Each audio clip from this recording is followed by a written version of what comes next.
على أشرف المرسلين وعلى آله وصحبه أجمعين أما بعد. So we pick up in the Sharh of Akhsar al-Mukhtasarat by Ibn Balban under the Bab of Sifatul Salah, the description of the Salah.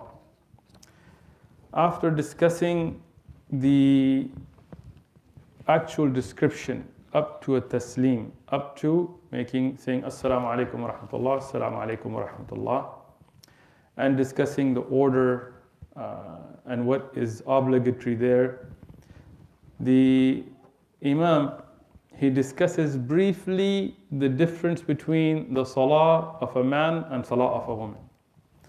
فقال ابن بلبان وأمرته يعني أمرة يعني امرأة كالرجل. طيب يعني الصلاة الامرأة كالرجل. The salah of a woman is like that of the man. لكن, and then he mentioned the exceptions. تجمع نفسها. طيب. So what is the usul? The usul is that the salah of a woman is just like the salah of a man. Some people say the woman folds the hands on the chest and the man on the navel. What is the dalil for this faraq? There is no. Rasulullah sallallahu alaihi wasallam in the hadith of Wa'il ibn Hujr radiyallahu anhu, فَوَدَعَ يَدَيْهِ عَلَى صَدْرِهِ, put his hand on his chest. If we take that hadith muhkaman, then for men and women. فقال النبي عليه الصلاة والسلام صلوا كما رأيتموني أصلي. What did Rasulullah sallallahu alaihi wasallam tell us? Pray as you see me praying. طيب. Is that for الرجال فقط? لا. It's for men and women. Like Rasulullah sallallahu alaihi wasallam told us, خُذْ مِنِّي مَنَاسِقُكُمْ, يعني take from me your manasik, how to perform the hajj and the rituals for men and women. Now, there will be some exceptions. طيب. One of the exceptions, which Ibn Balban will mention later, but I'll mention it earlier first, just to give an idea. For example, Rasulullah sallallahu alaihi wasallam said, if the imam makes a mistake, what does a man do? He says, Subhanallah. What does the woman do? She claps. One hand on the, not, she doesn't give applause, but to clap. Tayyib, so now there is hadith on this. And when there is a hadith, when there is a dalil, then you see a separation. So, general rule is, every hukum of salah that's for a man is for a woman. There are khas, there are particular differences, and you have to have proof for that. Tayyib, Ibn Balban, he mentions a couple of things here. One of them, that she sits a little bit closer. Yani when she's making ruku and sujood, she doesn't stretch her body out. There is khilaf ulama on this issue. Some of the a'imma and ulama, especially recent ulama, they said no, woman prays just like the man here. But other a'imma and ulama, and if you look at the four madahib and other a'imma in the past, they said no, for haya, yani for shyness, for hijab, when she makes ruku and sujood, she kind of does it a little bit more bunched up than the man who's more spread out. Even though there is no sarih dalil for this, but the ulama, they told this hukam how. Yani many of our brothers will just say, okay, there's no dalil, khalas. No, there is more to this issue. For example, if we look in Hajj, when you make tawaf, for the first 3 times that you go to make tawaf, the man, he does ramal, he jogs. But the woman doesn't. Even though there is no sarih dalil for woman not doing it. Tayyib? When you go between Safa and Marwa, and there is what used to be a dried riverbed in the time of Rasulullah sallallahu alaihi wasallam. Today, if you go, you have the green lights to know at this place Rasulullah sallallahu alaihi wasallam and the Sahaba used to jog. The woman doesn't, ijma'an, by the consensus of ulama, even though there is no sarih dalil for this. So why? Because of haya, to protect her hijab. Yani if a woman is running in Ramal or she is running between the Safa and Marwa and these areas, then it could be that it would negatively affect her hijab. And because of that, ijma'an, consensus across the board, a woman does not run in the first 3 tawaf, nor does she run between the Safa and Marwa. So in that way, for hijab, if she doesn't stick her back out very much like a man does in ruku and sujood, nothing wrong with that, especially making salah outside. But to say that her elbows should touch her thigh, and this is like what some of the ulama say, this is a mistake. because that is not in dalail. Tayyib. Then Imam Ibn Balban, he continues to the makruhat of salah. وَكُرِهَ يعني what is disliked فيها في الصلاة. Tifat. طيب ما هو التفات? The first thing, turning slightly. The iltifat is to turn, but we want to differentiate here. Some of our brothers, when they don't study the mutun with shuyukh, what happens is they don't understand because they just take the linguistic meaning. So if you take by turning, you turn your body away from the qibla, then that's not makruh. That invalidates your salah. Why? Because facing the qibla is from the shurut of salah. Understand an usul. And I want the brothers and sisters to understand this. Why? Because what happens is some of the imams or maulanas or whatever they want to call themselves or others want to call them, they just make up rules. This invalidates your salah, this invalidates your salah, this invalidates your salah. Nothing invalidates your salah except if it either invalidates one of the shurut or arkan or wajibat or those things that are obligatory in the salah. If they are not invalidated, then the salah is not invalidated. Somebody says, you read from the Mus'haf, your salah is invalidated. Why? Where's the dalil for that? Somebody will say, you scratch yourself 3 times, your salah is invalidated. What is the dalil for that? So you have to be careful, you have to follow the dalil. But here, what is a shart from the shurut of salah? Istiqbal al-qibla. To face the qibla. So if somebody during salah turns away from the qibla, have they invalidated that shart? Yes. So is their salah valid? No. That means to do that purposely is haram. It's not makruh. But if somebody turns a little bit, where they're still facing the qibla but they're turning, then this is makruh. And the dalil for this is hadith in at-Tirmidhi, Inna Allah amarakum bis salah. Rasulullah says, Allah has ordered you with salah. فَإِذَا صَلَيْتُمْ, if you are making salah, فَلَا تَلْتَفِتُوا, يعني then don't be turning to the right and left. And this hadith in at-Tirmidhi is a dalil to say that even turning a little bit to the right and left is not allowed. Now, can we say it invalidates the salah? No, because it has not invalidated any of the shurut or arkan or wajibat of salah. Tayyib. If we continue, Imam Balban says, وَنَحُوهُ, يعني, and what is like it. Yani, anything that starts to make you too fidgety in salah. We'll talk about fidgeting later as well. But one is to be moving around, one is somebody's, we see some of the brothers, may Allah forgive me and you and everybody. They're in the salah, sometimes they're lifting one foot up and they're putting the other foot down, then they're lifting, or even they don't pick the whole foot up, they just pick up a part of the foot in qiyam, when they're standing. And these kinds of things, they're makruh in salah. In salah, they are makruh. Tayyib. فقال Ibn Balban, بلا حاجة. Ibn Balban then continues to say, without necessity. What does that mean? Sometimes there is a necessity that necessitates that you do something in salah. I'll give you an example. We were making salah once, and a brother's cell phone started going off. And this was, nowadays people are getting a little more used to this idea of shaitan distracting us in salah with cell phones. But at this time it was a little bit newer of an idea, as a while back. And I don't know why, maybe the brother didn't know, he had that weird Hebrew song, I don't know, whatever, as his ringtone. Okay? I felt like some guys in Hasidic were going to start kicking up or something. And we're in salah, it started to ring in the first rak'ah. Kept ringing, phone stopped, the ringer stopped. Second rak'ah, he got a call again. Kept ringing. 3 times during 4 rak'at, he got calls, and they rang until they went to voicemail. When we said taslim, this was not here, some other country, the imam got really upset. And the imam was, in Arabic, he was very upset, whose phone? So the brother's like, it's my phone. He's like, why did you not turn it off? He said, because, and he was Shafi'i, and the Shafi'i, if you do more than 2 harakat, it invalidates your salah. He said, if I moved, it would invalidate my salah. So the imam said, not only is your salah invalid, but all of our salawat are invalid, which is not true, but The point was that at that time he should have turned his phone off. طيب? For example, a woman is making salah and her child is crying and she picks up her child. This is slight movement. She may even have to, she can't leave the facing the qibla, but she may have to turn a little bit out of necessity. طيب? Here there is jawaz. طيب?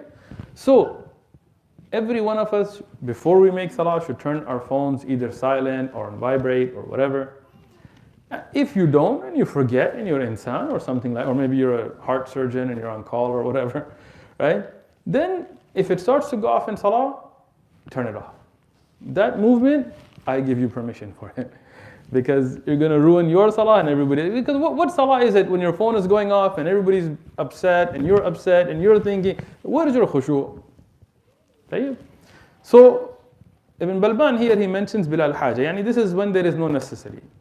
Ik'a'atun.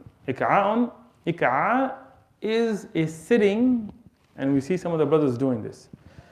It is where, I may have to demonstrate this, but both your feet have the toes facing the qibla, and your heels are touching your buttocks. That's a technical term. All right? So when you're sitting this way in tashahhud, and there is different ways, Yusuf, if you get the camera, I'll illustrate it a little bit, because this would be difficult to just explain. Move it here.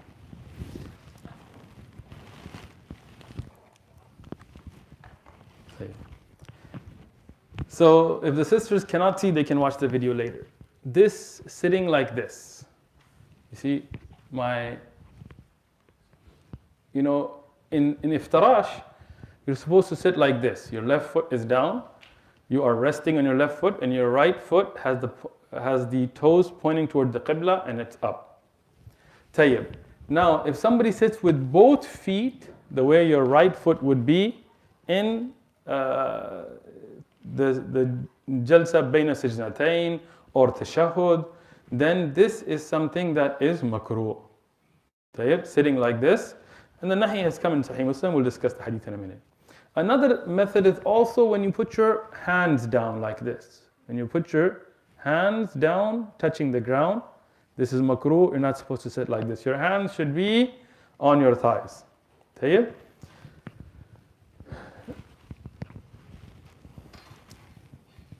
Now, there is a hadith of Ibn Abbas radiallahu anhuma that Ta'us says, we asked Ibn Abbas about sitting like this, and he said it is from the Sunnah. But that hadith, as Shaykh Ibn Abbas and others have pointed out, and Ibn Qudama and others, is either mansukh or bil haja, and either it is abrogated or it's due to necessity. What we find in Sahih Muslim, from hadith of Aisha radiallahu anha, كان النبي عليه الصلاة والسلام نحي عن عقبة الشيطان, and we'll discuss that as well. وينهي عن الإقناع, when you put it in that way, الرجال, for the men, for the dir'a to be iftirash, and we'll discuss the second method, that's nahi, in a minute as well. طيب, in this there are multiple ahadith sahiha, multiple. Ibn Hajar in Talqis al-Habir has mentioned many of them that show nahi on this. So what is rajih? You should not sit like this. If occasionally somebody does sit like that due to some necessity, for example, you have pain in your legs or something, then there is jawaz on this from the hadith of Ibn Abbas and others. But regularly to sit like this is not permissible. Okay? Now, another thing which Ibn Balban mentions next, which is in the hadith in Sahih Muslim as well with both of them, is sitting the way a dog does in sujood. Meaning when you put your hands and you put your elbows down on the ground. In sujood, when your whole forearm is on the ground. In sujood, your palms should be on the ground in line to where you made takbiratul ihram. When you started salah, when you made takbir, in line. If you did it up to your ears or if you did it up to your shoulders, in sujood, your hands should be in that same position. But your elbows should be raised. And for men especially, you should leave room so your legs are away from your stomach, as Rasulullah sallallahu alaihi wasallam used to make sujood in such a way that a small goat could cross under him, alayhi salatu wasalam, and a baby goat, sheep. So Here, you have to leave room and you have to have your elbows away from your sides. Tayyib, if you're making salah in jama'ah, don't be elbowing the brother next to you. It's okay. Keep them close, but don't have them touching your stomach or don't have them touching the ground. If you sit in sujood with your elbows and your forearm, all of it touching the ground like a dog sits, then this is something that is nahi in many ahadith for this. Tayyib, some of the ulama say the women should sit like that. Why? And the nahi is aam. And there is no hadith to show jawaz for women to be different from this. So the hadith is aam. The woman's elbows should also be off the ground in sujood. Tayyib. Next is fidgeting. Abatha, which is to fidget. And the hadith, as we mentioned in Tirmidhi already, is a dalil, and other ahadith where Rasulullah sallallahu alaihi wasallam has told us to be calm in salah. And you can even take the meaning out of many of the ayat regarding khushu and others. But we see some of the brothers, and may Allah forgive us, they're constantly fidgeting in salah. They are moving, they're scratching themselves, they're going like this. Some of the brothers, I was, subhanallah, in a masjid, the brother came, started making 2 rak'ah. I was watching him. He would have his hands folded and he would fidget, and when he would fidget, he would put his other arm down. I don't know, it was like some kind of mechanical response or something. And he fidgeted so much that if somebody was walking in, you wouldn't think he's in salah. And this is something horrible. As the salaf of this ummah, when they saw somebody doing this amongst the aqwal of sahaba and tabi'un, they would say that this person has no khushu' in their heart. If they had khushu' in their heart, then the body, the limbs of the body would follow. So if you're fidgeting in salah, that means you have a bigger problem in your heart. May Allah protect us. So in salah, you should be calm. It is makruh to fidget in salah. Now, again, if you have some big necessity, you have your pen is poking you and you're feeling such a pain that's distracting from salah, just to move it is fine. But to be fidgeting in salah is makruh. If you fidget to a level where somebody looking at you would become in shak whether you're making salah or not, then your salah is batila. Tayyib? Some of the ulama, like we mentioned, the Shafi'i, Qawl and Ahnaf and others, somebody said if you fidget twice, if you make 2 movements, some said 3. But there's no dalil for this. You can't just make up numbers. You can't just be like the size of 3 toes or a dirham. Like, where did you get it from? This religion is the religion of Allah subhanahu wa ta'ala. We follow the dalil. Rasulullah sallallahu alaihi wasallam saw a man, a Bedouin man, make salah and he made it not well. So he told him, Salli falam tusalli. Go make salah, for you have not prayed. Sal, order, fi'l amr, go make salah. Falam tusalli, you haven't prayed. The man came back 3 times and we know the hadith. But what do the ulama take benefit from that hadith? The Rasulullah explained certain things about the salah to that man. And those things were what would invalidate your salah. And one of them was to be calm in salah. That means excessive fidgeting can invalidate your salah. What is excessive?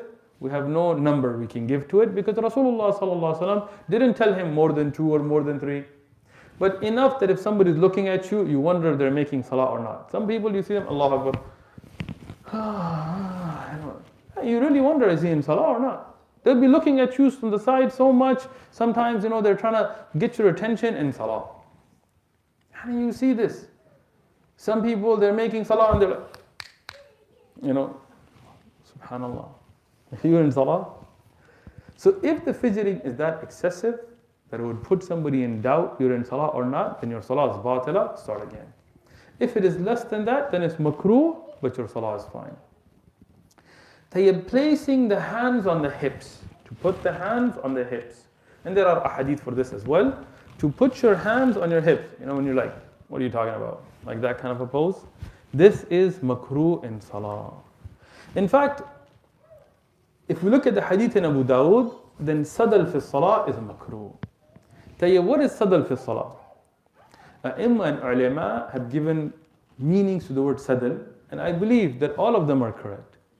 Sadal includes hanging 2 pieces of cloth from your shoulders without them being fastened. What does that mean? We see some of the brothers doing this here, so this is a good nasiha. For example, if I'm making salah and I have a piece of cloth and it's sitting like this. طيب? Two ends that are loose. طيب? And I'm making salah. This is makruh. طيب? The hadith in Abu Dawud, there is kalam on the sanad of it. But the hukm is taken by the madhahib and stuff. So this is something from the makruhat. طيب, so what should I do? You should take one side and put it over the other. Or put both sides up. Or if you're going to wear it in a way to put it back, where you don't have two loose ends, that's fine. Now, the shimagh or ghutra or whatever you want to call it that I'm wearing currently is something that also can fall under the same hukam because it does rest on your shoulders and has two. So what should you do with the shimagh? Either with your mishlah, if you're wearing one, then fasten the sides under it, like this. طيب? Or, as you see many of the tullab ilm and stuff in Saudi, they will put it in salah over the other side. At least one over the other, sometimes both. Or, as you see a lot of brothers doing as well, to put it in the back. طيب? Now, is this hukam only for men or women? It's am, for men and women. So, to leave two loose ends of something that's resting on your neck or your shoulders is makruh fi salah. The third meaning the ulama have given to this is isbal. Yani to hang your lower clothes, whether it's your izar or your silwar, pants or your loin cloth, the mawis, right? Where it's so loose that it goes past your ankles. Tayyib, here, there is the hadith in Abu Dawud that's also in Riyadh al-Salihin is collected and others, where it shows that it invalidates the salah. And as Shaykh Albani and others, they took this hukam that if you're making isbal, your salah is batila. And this is very important because many of our imams that are leading salawat, they make isbal. But many of the earlier aimma and ulama, and Shaykh Ibn Baz and others, they said that if it's done in salah, it's makruh, it does not make the salah invalid. Tayyib. It still stands that you shouldn't do it in salah especially. You shouldn't do it regularly, but especially in salah. Now, regularly even, if somebody does it, it is not acceptable by any means. If you do it with kibr, that's worse. If you do it with kibr, then it can go to an extreme tahreem. If you do it without kibr, then some of the ulama took it as makruh, others took it as haram, but it's still not acceptable. But especially in salah, you should not make isbal because there are clear hadith related to it. May Allah protect us. Tayyib. Next, to interlock your fingers. To interlock your fingers. It's makruh in salah. For example, if somebody is standing and they're folding their hands and they go like this, they should not do that. Why? Because Rasulullah sallallahu alaihi wasallam forbid this even when coming for salah or when sitting in the khutbah for Jum'ah. And he said, why? Because it's like salah. It is like as if he's in salah. So that means in salah, that's muhkam. So to interlock your fingers is makruh in salah. The next is to crack your knuckles in salah. May Allah protect us all. We see many of the brothers, and may Allah forgive me, sometimes myself, you without even thinking, you crack your knuckles in salah, or you crack a bone, or you pop a bone. This is makruh in salah, we shouldn't do it. Tayyib? Now, as I said, if somebody has a pain in their wrist and if they don't pop it, the rest of their salah, they're going to be not thinking about being in salah, then okay, pop it and move forward. But regularly, this is makruh. You should not be cracking your fingers or cracking your knees or cracking your toes. Some brothers, they crack everything. I was praying next to one brother, he cracked all his toes, his fists, his wrists, his fingers. MashaAllah, it was like the whole thing was a show. I mean, it just ruined my salah. Allahu Alam what it did to his salah.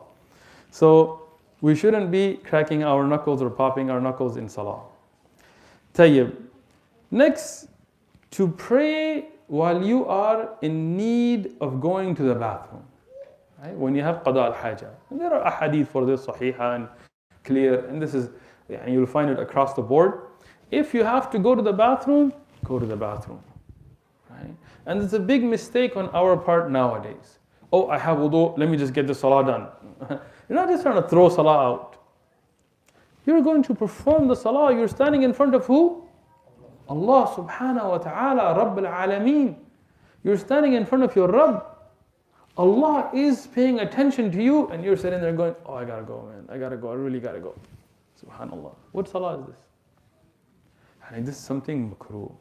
If you have qada al-haja, go do it. Perform a nice fresh wudu, and then stand for salah. The next, when food has been served. فقال النبي عليه الصلاة والسلام في حديث متفق عليه يعني في البخاري ومسلم لا صلاة بحضرة الطعام. Rasulullah said there is no salah when the food has been served. طيب? So from this, the ulama, they took the hukm of karaha, yani it's makruh. طيب? In some of the riwayat, it even mentions maghrib.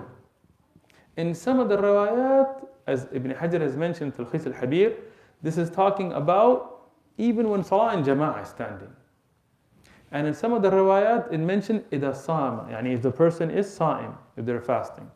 But if you take them all, what do we understand? That if there is food that has been served, eat first, then go make salah. Some people nowadays, mashallah, they think they have too much taqwa. And the food is served, it's ready, you're like, no, I have to make salah first. And then in that salah, you're thinking about food the whole time. Oh man, that smells good. Is that kabali? Oh yes, I love it. What kind of salah is that? You're standing in front of Allah subhanahu wa ta'ala and you're like, Alhamdulillah, is that mantu? Yes, we're going to have a good, no. Sit down, eat your food, wash your mouth out if you need to, and then make salah. Tayyib? Because this is something, and there are many ahadith on this. Tayyib, especially if you're fasting. Because when you're fasting, you didn't eat all day anyway. Right? Some of the brothers, when we put the food down just to break the fast or for iftar, they get upset when you give 5-10 minutes to eat. They're like, come on, let's make salah. Well, why? Because it's getting late. It's been 5 minutes after adhan. Relax. Eat your food, because then you're going to be thinking, Imam, hurry up. So salah is something for you to enjoy. Salah is something for you. Rasulullah sallallahu alaihi wasallam, he said about salah, qurratul aini fi salah. And the coolness of my eyes, what delights Rasulullah sallallahu alaihi wasallam, what he loves is salah. So when you're worried about going to the bathroom or food or this or that, how are you going to enjoy that salah? So these things are from the makruhat of salah. طيب. وإذا نابه شيء, يعني if the imam, for example, happens to make a mistake. طيب, if he forgets an ayah from the Quran or he makes a mistake in the Quran, then what do? You correct him. طيب. Can a woman correct the imam in salah? Here the ulama, they gave different situations. If she is around her mahram, and she is at home, and maybe she's praying behind her son. It's just her son in the front and her in the back. Or her son and other son, and then her and her daughter. And everybody is mahram, and he makes a mistake in the Quran, she can correct him. If she's in the masjid, or in a place where there are not mahram people. For example, in the Muslim countries, you go out to the parks, you go out to a hadiqa, a park, and their family is there. And when it's time for salah comes, in many of the countries, may Allah protect them and bless them, people will get up, they'll put sajjadas out, they'll make the adhan, and everybody will make salah in jama'ah. So here, or for example in the masjid, non-mahram men can hear you. So in this situation, she does not. Right? If the imam makes a mistake for the man, he corrects him. Right? If he makes another mistake, it's not necessarily a mistake in the Quran. Maybe he makes a mistake by going into sujood instead of ruku'. Right? What do? You say, Subhanallah. And what does the woman do? She claps. Tayyib. Now this is interesting. First thing, as Shaykh Ibn Baz and others have clarified, that the clapping is not like this. Rather, it's the inner right palm on the outer left palm or hand. So they go like this. Tayyib. And that is to let the imam know without her voice being heard by the non-mahram men. Tayyib. This is one aspect of correcting the imam. Now, on the other hand, it's also to show that imams will make mistakes. People are human beings, they make mistakes. and they should be corrected. But just as a side note, make sure you're right before you correct the imam.